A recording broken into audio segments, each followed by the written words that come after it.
покажа бърз и лесен начин, за да се приготвите рано сутрин. Знаете, че аз вече завърших и не ми се налага да ходя нито на училище, нито на университет, но реших, че ще е забавно да направя този клип за вас и да споделя моите трикове, а също така и нещата, на които моята майка ме научи, за да се спестя от времето, когато се приготвям рано сутрин. Не забравяйте да натиснете бутончето харесва, ако обичате да си поспивате до възможната последна секунда рано сутрин, както аз обичам да правя всеки ден. Приготовлението започва от предната вечер. Добра идея е да си оправите раницата. Погледнете програмата си за съответния ден и сложете в нея всичко необходимо. Така никога няма да забравите важният реферат, по който работихте цели 2 седмици.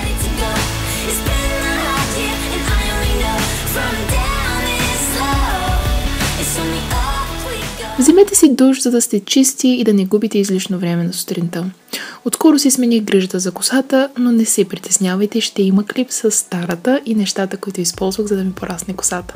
Не съм забравила.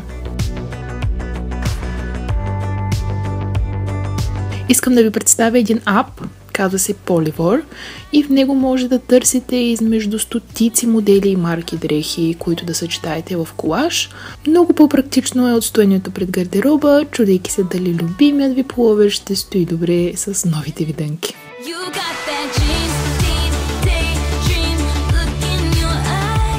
Утро е, знам, спи ви се, но просто си измъкнете тупето изпод топлите завивки и се насочете към банята. Измийте си зъбите и лицето, ще се разсъните. Ако носите грим, моят съвет е носите минимално количество, все пак отиваме на училище, а не на дискотека. BB крем, коректор и спирала ще свършат работа.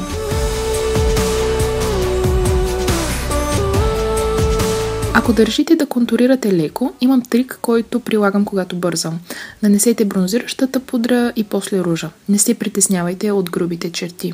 Вземете чиста пухена четка и блендвайте смело. Бум!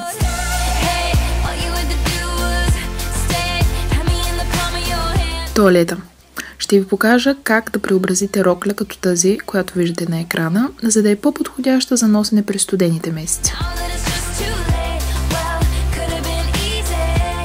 Избрах този раздърпан пуловер в бледо-розово, който да сложа над роклята, защото цветчетата по нея са с подобно розово и мисля, че са приятна комбинация.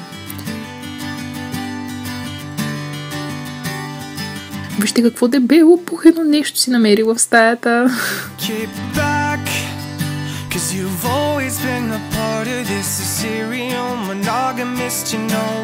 О, не, пуловера ми! Уоу, ако имате коте, сте свикнали да ви съсипват дрехите. Сложих плетена шапка, която да ми топли умната глава, и плътен чорапогашник 80 дни, 100 дни и аз не знам, за да ми топли краката. Ако искате да разберете от кои магазини са нещата, които нося, просто отворете информация. Не ви показах закуска, защото особено през университетските си години закусах по пътя. Сериозно, ако чакате автобуса или ви карат с кола, и аз ще тогава. В чантата си винаги имах домашно приготвен сандвич или някакви плодове. Важно е да закусите сутрин. Не искате да сте детето, на което му кракори коремчето в час. Повярвайте ми, аз бях това дете. Надявам се клипът да ви е харесал. Може да споделите по-долу в коментарите вашите трикове и съвети за спестяване на време рано сутрин. И да, ще се видим в следващия ми клип.